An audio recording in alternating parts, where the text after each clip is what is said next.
Part 1 RAG UI and Hybrid Inference. Let's start with the front end of our Retrieval-Augmented Generation pipeline. Imagine I'm a security architect at a bank, asking, how do I protect sensitive data in AI deployments? Here, the system performs a semantic search against our vector database, ChromaDB. You can see the retrieved context, passages from the NIST, AIRMF, and the EU AI Act, regulatory guidance that grounds the model's response. Now the query is passed to Gemini 2.5. Which gives us a strong, contextualized answer, highlighting encryption, tokenization, and external key control. For comparison, we can run the same query on a local Llama3 model. This shows how the same secure pipeline can switch between cloud-hosted and on-premise LLMs, depending on the sensitivity of data and customer preference. In practice, you can align the choice of LLM with the use case and the level of trust required. Part 2 CipherTrust Manager and CTE policy. Now let's look under the hood at how security is applied.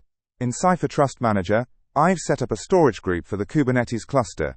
This policy specifies the namespace, the storage class, and the exact protection profile for all workloads in scope.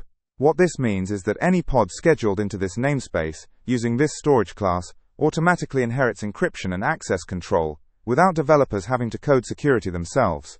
We also enforce container signing and signature verification here, so only trusted, signed images are allowed to run. This ensures integrity, not only of the data, but also of the application containers in the AI pipeline. Part 3, CT2EC/SI claim, and authorized versus unauthorized access. Next, let's walk through the storage in action. Here I create a PVC, using the CTEC/SI driver. This is our protected claim. Now I launch a re-embedding job, which mounts this protected volume.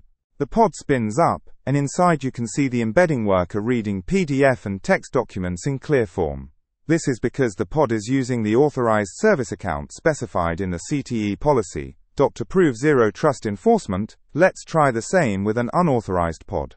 This pod also mounts the same PVC, but because it runs under the default service account, the policy denies clear access. When I log in, the same files are present, but they are encrypted, unreadable to the user. This is a powerful demonstration of least privilege, identity-based encryption at runtime inside Kubernetes. 4. Auto-generated CSI clients in CipherTrust. Finally, you'll notice that CipherTrust Manager automatically created a client entry for the Kubernetes CTEC/SI driver. This mapping is seamless. Kubernetes workloads register as clients, keys are served externally from CipherTrust, and policies are enforced in real. This is how we make security invisible for developers, but auditable and enforceable for CISOs.